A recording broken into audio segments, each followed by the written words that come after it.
বক্তার ওয়াজ শুনতে পছন্দ করে ওই বক্তার ওয়াজগুলো ডাউনলোড করে শাশুড়ি আম্মাকে দিবেন, ইসলামী বই দিবেন। দেখবেন বয়স্ক নারীরা মাহফিল যেতে খুব পছন্দ করে, ওয়াজ শুনতে খুব পছন্দ করে, নবীদের কাহিনীগুলো শুনতে পছন্দ করে। বসায় বসায় একটু কাহিনীগুলো শোনাবেন। বাইরে বেরোলে জিজ্ঞেস করেন, আম্মা আপনার কিছু লাগবে কিনা। আরেকটা টিপস আছে, চুল যখন আশ্রাবেন আর শাশুড়ির মাথায় যখন তেল দিয়ে দিবেন তখন অতীতের কথা জিজ্ঞেস করেন। দেখবেন অতীতের স্মৃতিতে হারিয়ে গিয়েছে আপনার শাশুড়ি। কি জিজ্ঞেস করবেন জানেন? জিজ্ঞেস করবেন, আম্মা জান মুক্তিযুদ্ধের সময় আপনার বয়স কত ছিল? ওই সময় মুক্তিযুদ্ধের সময় আপনাদের এলাকায় কি কি হয়েছিল মা?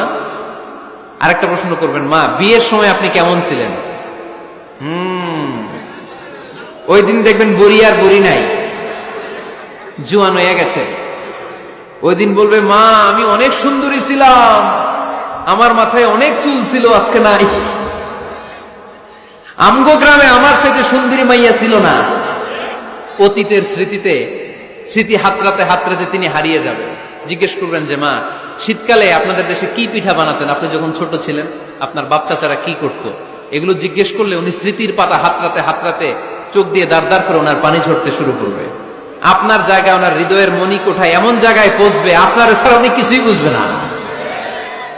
বৌমারা এই অল্প কিছু টিপস অবলম্বন করে আপনারা আপনাদের শাশুড়ির মনকে জয় করতে পারেন। শাশুড়ি বৌমার দ্বন্দ্ব আমরা চাই না। আমরা চাই শাশুড়ি বৌমাকে নিজের মেয়ের মতো জানো, আর বৌমা শাশুড়িকে আপন মায়ের মতো ভালোবাসুক, ঠিক কিনা? এই মিউচুয়াল রেসপেক্টই পারে শাশুড়ি বৌমার দ্বন্দ্বকে দূর করতে আর ঘরটারে শান্তি টুকরা বানাতে। আওয়াজ করে বলেন ঠিক কিনা?